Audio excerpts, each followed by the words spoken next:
I saw it in the news that the Polish people have finally opened their eyes, and they're now embracing the European Union, and they're very happy that their lifestyle is going to be lowered with extra taxes, more regulations, their gas stoves being taken away, right? This is how the Western media is reporting on how open minded and more intelligent the Polish people are compared to, I don't know, I guess the people from Argentina.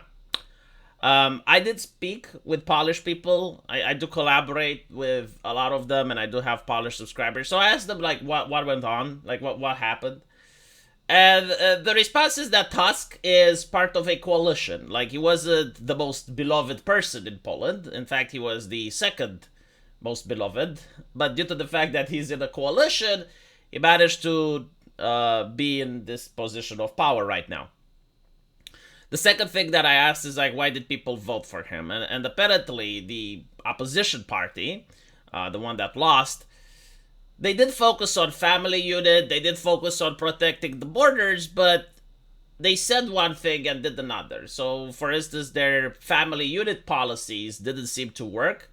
The birth rates didn't increase, so people were disappointed based on the performance, the inadequate performance that they had. And the second reason why people were upset is that they were involved in a corruption scandal where apparently tens of thousands of migrants were offered visas based on bribes. Right. Now, this doesn't mean that their supporters went and voted for Tusk. I mean, maybe some did, but I don't think it was a huge percentage of people that were like, oh, okay, well, if you're incompetent and you're unable to perform, or you're evil and you're taking bribes, then I'm going to vote for the opposition. No, apparently what happened is that a lot of people stayed home, right? Like a lot of their supporters didn't go to vote, and they didn't go to vote because they felt betrayed. I kind of understand the sentiment. I mean, I know that you as a political party can promise things, but if you're and this is something that the United States never punishes and never even considers in the way that they're doing politics. But if you're incompetent, you shouldn't be in office. Like I don't care if you have like the best ideas and you're promising the moon and the pie in the sky, but if you can't deliver, if your policies are incompetent, yeah, I can see why some people may be disappointed with you and refuse to go vote. And if that happens, then well, if more people go vote for the other guy, that's how you win elections. So this is like what I've been told by my Polish subscribers. Was I misinformed? I don't know, but it would explain why Tusk's party managed to win the elections. Now, another thing that seems to bother a significant chunk of individuals is the fact that the public media chiefs have been dismissed from Poland, right? So we're talking about the management of Polish public televisions, radio, and news agencies. And what a lot of people don't understand is that there is no such thing as a Europe. Well, like, this is gaslighting that the European Union does. It's like, oh, we're a united Europe, and we have, like, the concept of the citizen of Europe, and, like, it's horseshit. Okay, listen to me. It is. I live here. It is horseshit. There are 4 Europes. Some people may argue that there are 5 Europes. You have Northern Europe, Southern Europe, Western and Eastern Europe, and you can add the United Kingdom to that as well, because they also do things differently. So what I mean is that all of these regional places, they do politics differently. They operate differently. The culture is different. Like, there is actually a thing that is diversity. I know that the left likes to say Europe or likes to say white people. But the reality is that there are so many differences between the way the Germans do things and the way the Romanians do things, to the point that the German would feel very uncomfortable in Romania and vice versa. So, when it comes to Eastern Europe, it is an actual tradition for the party that managed to win an election to immediately, the next day sometimes, change the managers, not just for the public television, radio, and news agencies, but they will often change the managers of hospitals, schools, and it is part and parcel of elections. Now, I'm not saying this in order to defend Tusk, heaven forbid, because I don't like the man, I don't like his policies. But I am saying this in order to shit on the concept of public radio, to shit on the concept of public television, maybe even public hospitals, yes, why not? And the reason that I'm saying this is that the concept was made so that we have, I guess, like a television station which is impartial, right? Because like private television stations, they are beholden to the person with the coin purse. And this, in Eastern Europe is a mentality that's brought on by the communists. Like literally, the Soviet Union came up with this mentality that if the newspapers, if the mainstream media is paid for by the government, then it's going to be impartial and it's going to be working for the people. False. Nothing is further from the truth. You see, the government is also made by people. This is what probably astonishes communists and makes them look dismayed.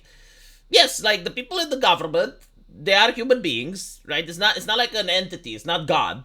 It is staffed by people, and those people have their own financial interests, their own personal motivations, which sometimes may or may not align with the will of the public. And those people now have the coin purse, which means that the party in charge is going to want their propagandists. And it is going to be propaganda. Like, of course, obviously. It is so hilarious that in Romania you see the equivalent of the BBC, which is the Romanian television network, one day shilling heavily for the right, then you have elections, and the next day they are shilling heavily for the left. Like literally overnight, like you can watch the same show by the same guy. Imagine watching Tucker Carlson. Like I watched, imagine this. In America, you see Tucker Carlson, right? And he's doing his show, which is a right-wing show, and overnight the Democrats managed to win the majority. So overnight, the next day, he starts shilling heavily for the Democrats. And then the next elections, when the Republicans are back, he starts shilling for the... I want you to imagine that, okay? That is reality in Eastern Europe. This is how the television networks actually function. I am sick and tired of it. I don't understand why my taxpayer money funds this shit. Again, like the idea that if they're private businesses, they are beholden to whomever pays them more, right? Because if you're a private business, you can just take money from political parties and promote them, and that's legal. Like, that's fine. But apparently for the public television networks, that would be corruption. That would be taking a bribe. They don't have to be taking a bribe then. It's like the people who pay the money that are in the government currently, well, they can just replace them. You replace the manager, and the manager is the one that's in charge of doing the hirings, or at least nominating the person that does the hirings. And then you're going to staff the network with like-minded people that promote your party. And the problem is that this is happening with public hospitals as well. It's not just television networks. So the hospital that I worked on, when the election season came, the manager was replaced.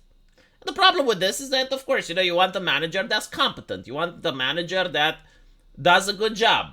In reality, what you get is a manager that's a political operative. And the managers, they have to pledge support to a political party if they want to stay as managers. This is what happens when you have like public healthcare, public television networks, public radios, public this and public that. It happens so often that no one is surprised. So yeah, I do expect that in Poland, the moment that Tusk loses an election and you're going to have someone else taking the reins, the first thing that they're going to do is probably they're going to change the managers of the public television, radio, and news agencies. It is what it is. I don't think it's good, but like, what can you do? The only thing you can do would be to afuera. Afuera! We don't need any public news agencies, and maybe then the European Union would stop messing with Twitter. This is why they can afford to mess with social media, right? Social media is what the peasants use.